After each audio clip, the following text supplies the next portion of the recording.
Suppose that क्या किया हमने कि हमने एक मैट्रिक्स ए लिया, ध्यान से सुनो इस बात को, एक जनरल मैट्रिक्स हमने ले लिया 3x3 ऑर्डर का, तो उसे हम क्या लिखेंगे, A11 A12 A13 A21 A22 A23, फिर यहाँ क्या बोलेंगे A31 A32 A33। कोई प्रॉब्लम नहीं यहाँ पे, ये हमारा एक 3x3 ऑर्डर का जनरल मैट्रिक्स है। अब जरा तुम ध्यान से देखो, ये तो डायगोनल के एलिमेंट हो गए, तो A11 का रिफ्लेक्शन खुद ही A11, A22 का रिफ्लेक्शन A22, A33 का रिफ्लेक्शन A33। अब मैं बोलूँ A12 का रिफ्लेक्शन डायगोनल के अबाउट, ये A22 हो गया। A13 का रिफ्लेक्शन डायगोनल के अबाउट, तो बस कुछ नहीं है, इसके रो कॉलम को इंटरचेंज कर दो तो A31 आ गया। A23 का रिफ्लेक्शन डायगोनल के अबाउट, तो A32 हो गया। अब अगर ये मैट्रिक्स इफ, यहाँ पे चलो मैं लिखता हूँ, if A is a symmetric matrix, अगर A हमारा एक सिमेट्रिक मैट्रिक्स है, देन क्या होना चाहिए, ध्यान से देखो, जो क्रॉस कंजुगेट एलिमेंट्स है वो इक्वल होने चाहिए। तो A12 किसके इक्वल होने चाहिए, इसका कंजुगेट क्या है, सॉरी दिस इज 21, इसका कंजुगेट क्या है A21, ये आपस में इक्वल होना चाहिए। उसके बाद मैं बोलूँ A13 का कंजुगेट क्या है A31, ये भी आपस में इक्वल होना चाहिए। A23 का कंजुगेट क्या है A32, ये भी आपस में इक्वल होना चाहिए।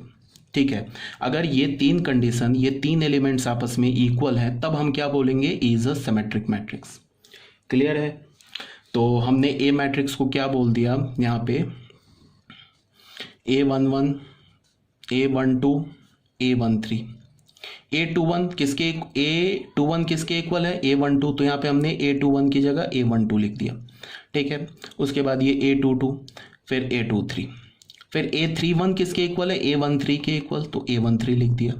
फिर A32 किसके इक्वल है, A23 के इक्वल, तो उसको यहाँ लिख दिया, A33 लिख दिया।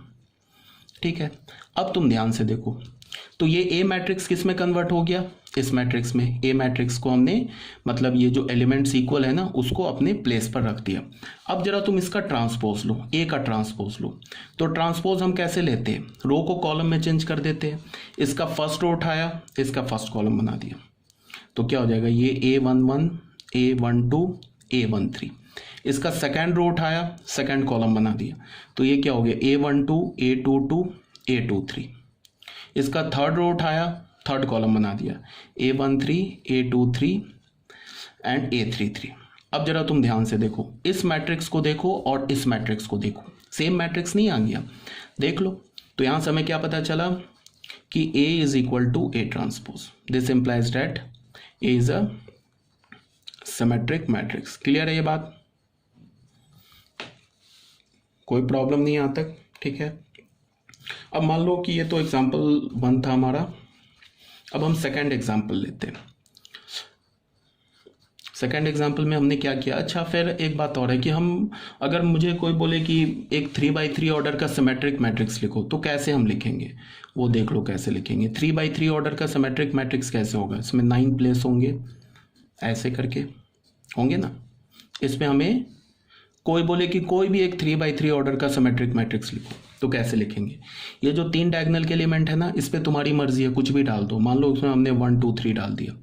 अब यहाँ पे क्या है, अगर यहाँ पे हमने 4 डाला, तो यहाँ पे इसका जो रिफ्लेक्शन है, यहाँ पे भी 4 डालना ही पड़ेगा, तभी जाके ये कंजुगेट एलिमेंट इक्वल होंगे।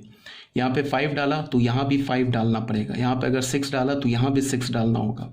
अब अगर हमने ऐसे कर दिया, तो ये जो बी मैट्रिक्स है, ये एक सिमेट्रिक मैट्रिक्स बन गया। देख लो, इसका कंजुगेट लेके देख लो, बी कंजुगेट ले लो, देख लो, इसके फर्स्ट रो को फर्स्ट कॉलम बना दिया A4 5, इसके सेकंड रो को सेकंड कॉलम बना दिया 4 2 6, इसके थर्ड रो को थर्ड कॉलम बना दिया 5 6 3, तो ये आपस में इक्वल हो गया।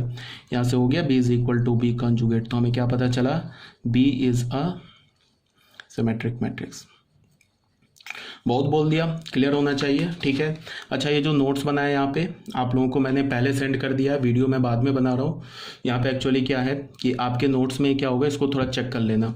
यहाँ पे मैंने ए लिखा है, ये इसका ए ट्रांसपोज लिया है, तो ए और ए ट्रांसपोज इक्वल नहीं है। एक्चुअली ए और माइनस ए ट्रांसपोज इक्वल है, तो यहाँ पे ए जो मैट्रिक्स है is not a symmetric matrix. फिर मैंने करेक्ट कर दिया है, तुम्हारे पास जो नोट गया होगा उसमें यहाँ पे क्या होगा, A is equal to A transpose मैंने लिख दिया, जो कि गलत है। ठीक है, A is not a symmetric matrix. Clear है ये बात? तो यहाँ पे इसको आप करेक्ट कर लेना अपने नोट्स में या समझ जाना। तो यहाँ पे A is equal to A transpose नहीं है, तो हम इसको हम सिमेट्रिक मैट्रिक्स नहीं बोलेंगे। अब B आ जाओ, B सिमेट्रिक मैट्रिक्स है। क्यों? क्योंकि देख लो ये तो डायगोनल के एलिमेंट हो गए तो खुद ही अपने कंजुगेट है। देख लो 2 2 3 3 1 1, तो ये क्या हो गया हमारा एक सिमेट्रिक मैट्रिक्स हो गया। ये 2x2 ऑर्डर का सिमेट्रिक मैट्रिक्स है।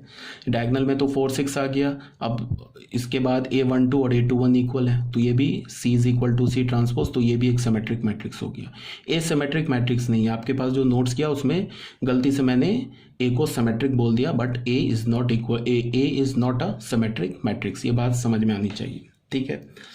उसके बाद आ जाओ नोट में। यहाँ पे एक छोटा सा नोट क्या है, every unit matrix and square null matrix are symmetric matrix. इसका क्या मतलब है कि तुम कोई भी यूनिट मैट्रिक्स ले लो, ठीक है। यूनिट मैट्रिक्स हमेशा क्या होता है, एक स्क्वायर मैट्रिक्स होता है।